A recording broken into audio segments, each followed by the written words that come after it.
Students, इससे पहले lecture में हमने सेंट्रीफ्यूगेशन को पढ़ा। सेंट्रीफ्यूगेशन के ऊपर हमने बात की थी, लेकिन वो जो वीडियो है ये जनरली मैंने आप लोगों को एक जनरल जो आपकी बुक में जो इम्पॉर्टेंट टर्मिनोलॉजीज थी उन टर्मिनोलॉजीज को लेके मैंने बात की थी।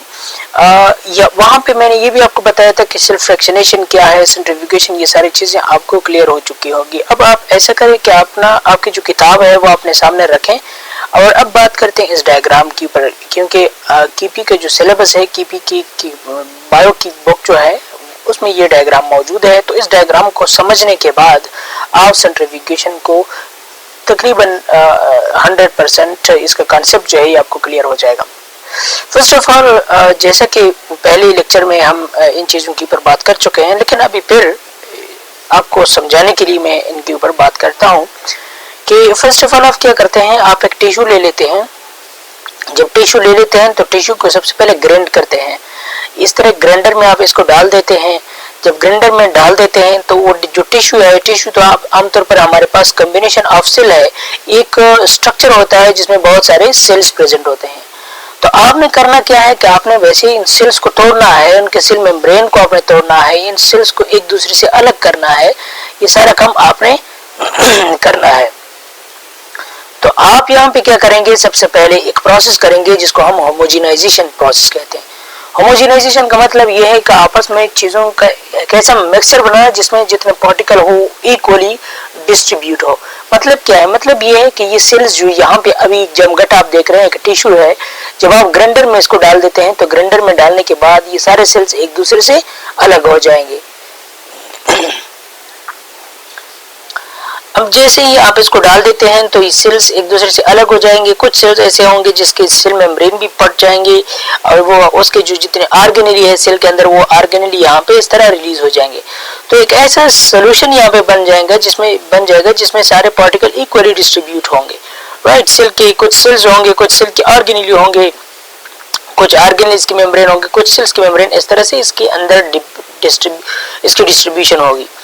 अब ये हमारे पास क्या है, ये हमारे पास ग्राइंडर है। ग्राइंडर के अंदर आपने क्या किया, टिश्यू को डाल दिया, इसका होमोजेनाइजेशन का प्रोसेस किया। इस टिश्यू को तोड़ने के लिए आपने होमोजेनाइजेशन का प्रोसेस कर लिया। होमोजेनाइजेशन के प्रोसेस के बाद ये जो आपने ये जो ग्राइंडिंग किया है, अब इसी सोल्यूशन को, इसी मिक्सचर को आप क्या करते हैं, एक टेस्ट ट्यूब में डाल देते हैं। अब ये बात याद रखें कि टेस्ट ट्यूब में जब आप डालते हैं तो टेस्ट ट्यूब में आप ऐसा नहीं करते कि ये बहुत बड़ा टेस्ट ट्यूब होता है, बल्कि ये कुछ इंच का होता है, 2-3 इंच का टेस्ट ट्यूब होता है। तो इतने टेस्ट ट्यूब में आप इसको डाल देते हैं। अब होमोजेनाइजेशन के प्रोसेस से जो मिक्सचर आपके हाथ में आ गया है, उस मिक्सचर को हम कहते हैं होमोजेनेट। उस मिक्सचर को क्या कहते हैं, दिस मिक्सचर इज कॉल्ड होमोजेनेट। अब आपने जब होमोजेनेट को यहाँ पे डाल दिया इस टेस्ट ट्यूब के अंदर, आपके पास किया था, आपने जो सेल की ग्राइंडिंग की थी, जैसे कि मैंने आपको पहले बता दिया कि सेल के अंदर जब हम बात करते हैं तो सेल के अंदर डिफरेंट कंपोनेंट्स होते हैं। कौन कौन से कंपोनेंट, फॉर एग्जांपल माइटोकॉन्ड्रिया है, मैं सिर्फ बड़े जो इसके अल्फाज है वो लिखता हूँ, एंडोप्लाज्मिक रेटिकुलम है, राइट, एंड एंडोप्लाज्मिक रेटिकुलम है। इसके अलावा क्या है, इसके अलावा हमारे पास न्यूक्लियस है, इसके अलावा हमारे पास राइबोसोम्स है, इसके अलावा पेरोक्सिसोम है, इसके अलावा ग्लाइक्सिसोम है, राइट, इसके अलावा क्या है, ग्लाइक्सिसोम है। इसके अलावा क्या है, बहुत सारे कंपोनेंट हमारे पास क्या है सेल के अंदर मौजूद है। ग्लाइक्सिसोम है, एंडोप्लाज्मिक रेटिकुलम है, माइटोकॉन्ड्रिया, प्लांट सेल के अंदर क्लोरोप्लास्ट है, राइट। एंड इसके अलावा क्या है, इसके अलावा अगर हम बात करें नेक्स्ट, बहुत सारे कंपोनेंट्स और भी है जो कि सेल के अंदर प्रेजेंट होते हैं। हाँ, सेल का बहुत important, that is plasma membrane. तो अब ये सेल के सारे कंपोनेंट्स है, जब आप सेल की ग्राइंडिंग करते हैं तो या तो ये सारे अलग हो जाते हैं, कुछ सेल्स ऐसे होते हैं जो बिल्कुल जो है वो टूटते ही नहीं है, बिल्कुल सेम जिस तरह वो पहले थे इसी तरह कंस्ट्रक्टिव फॉर्म में रह जाते हैं। वो बिल्कुल ग्राइंडिंग के दौरान, होमोजेनाइजेशन के दौरान वो टूट भी नहीं जाते। तो यहाँ पे देखिए हमारे पास अब ये जो होमोजेनेट है, होमोजेनेट के अंदर माइटोकॉन्ड्रिया भी हमारे पास मौजूद है, इसके अंदर एंडोप्लाज्मिक रेटिकुलम है, न्यूक्लियस भी है, राइबोसोम्स भी है, पेरोक्सिसोम भी है, क्लोरोप्लास्ट भी है अगर प्लांट सेल है, ग्लाइसोसोम वगैरह, प्लाज्मा मेम्ब्रेन, ये सारी चीजें इसके अंदर मौजूद है। तो अब करते क्या है, हम यहाँ पे हम ये करते हैं यहाँ पे कि जब आपने टेस्ट ट्यूब के अंदर ये डाल दिया तो टेस्ट ट्यूब को क्या करते हैं, इस मशीन को आप इस टेस्ट ट्यूब को आप इस मशीन के अंदर रख लेते हैं। मशीन में क्या होता है, मशीन में ऐसी इस मशीन के अंदर आप ये जो चीज है ये डाल देते हैं। इसमें इस तरह के पोर्शंस बने हुए होते हैं, इस तरह के टेढ़े इसके स्पेसेस होते हैं। उन स्पेसेस के अंदर आप टेस्ट ट्यूब को इस तरीके से रख लेते हैं। आपने टेस्ट ट्यूब रख लिया, रखने के बाद क्या करते हैं, आप इसको इसके अंदर फिट करते हैं। फिट करने के बाद इसका ये वाला ढक्कन जो है ये बंद करते हैं। यहाँ से क्या करते हैं, यहाँ से आप रिवोल्यूशन और फिट करते हैं डिजिटल। यहाँ पे स्क्रीन होता है छोटा सा, वहां पे आपको नजर आता है कि मैं पर मिनट मतलब 1 मिनट में ये इसने कितने चक्कर लगाने हैं, 1 मिनट में कितने रिवोल्यूशन करने हैं।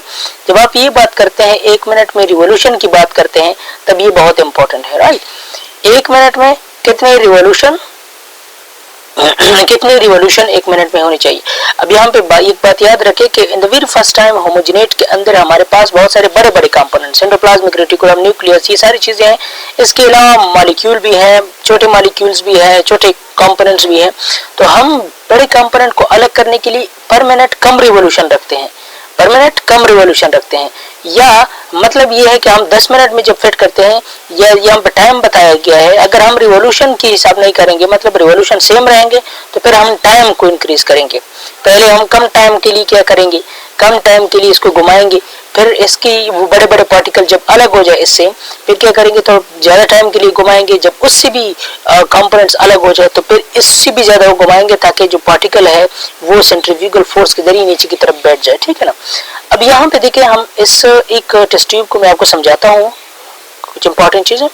जैसे इसकी रिवोल्यूशन स्टार्ट हो जाए, अब ये रिवोल्यूशन जो है ना, ये असल में क्या होता है कि एक तो रिवोल्यूशन इसकी रिवोल्यूशन होती है इस तरह से, क्या होता है, रिवॉल्व होता है।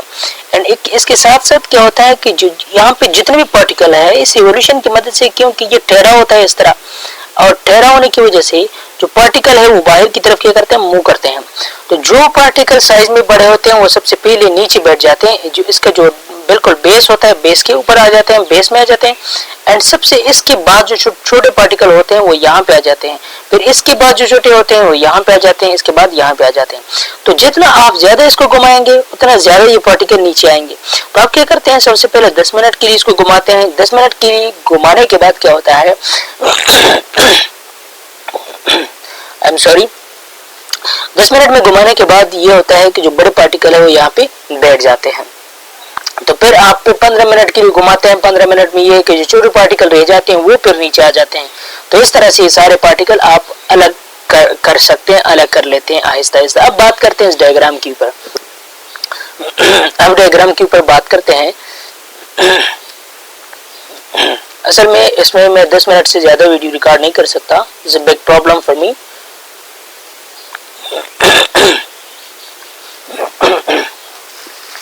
अच्छा, आई एम सॉरी, मेरी कंडीशन जो है खराब है तो। अच्छा, अब इस चीजों के ऊपर बात करने के बाद हम अभी बात करते हैं। होमोजेनेट को आपने इधर डाल दिया है। 10 मिनट के लिए आप क्या करते हैं, सेंट्रीफ्यूगल मशीन में रख लेते हैं। 10 मिनट के बाद रखने के बाद जो इसके अंदर बड़े पार्टिकल्स थे, लाइक बड़े पार्टिकल कौन कौन से थे, न्यूक्लियाई इसके अंदर आए थे, सेलुलर डिब्रीज, कुछ ऐसे सेल्स थे जो कि कंप्लीटली खत्म भी नहीं हुई थी। वो सेल्स क्या हो जाते हैं, जिस तरह मैंने आपको इस तरह का डायग्राम में बता दिया कि जो सबसे बड़े पार्टिकल होते हैं वो क्या, वो नीचे बैठ जाते हैं यहाँ पे, ठीक है ना। तो उस जो नीचे बैठ जाते हैं इसको हम क्या कहते हैं, इसको हम कहते हैं पेलेट। जो नीचे बैठ जाते हैं यहाँ पे आप देख सकते हैं इधर, ठीक है ना, ये वाला, इसको हम पेलेट कहते हैं। और ऊपर जो सोल्यूशन आपके पास रह जाता है इधर, इसको हम कहते हैं सुपरनेटेंट। तो सुपरनेटेंट क्या है, अब इसमें भी हमारे पास पार्टिकल है लेकिन वो इसका साइज छोटा है। तो आप क्या करते हैं कि सुपरनेटेंट को एक अलग टेस्ट ट्यूब में डाल देते हैं, एक अलग टेस्ट ट्यूब में डाल देते हैं और क्या करते हैं 15 मिनट के लिए फिर छोड़ देते हैं। मतलब इस सुपरनेटेंट को आपने इसमें डाल दिया, 15 मिनट के लिए क्या करते हैं फिर छोड़ देते हैं। एंड फिर इसी के अंदर जो पार्टिकल थे वो नीचे बैठ जाते हैं, पेलेट अलग हो जाते हैं, सुपरनेटेंट अलग। फिर 60 मिनट के लिए आप डाल देते हैं और इसी तरह से उससे भी फिर हमारे पास पेलेट अलग हो जाते हैं, जिसके अंदर पहले माइटोकॉन्ड्रिया अलग हो जाते हैं, देन हमारे पास छोटी छोटी जो पार्टिकल है वो अलग हो जाते हैं, एंड देन लास्ट में हमारे पास राइबोसोम्स भी अलग हो जाते हैं ज्यादा टाइम के बाद।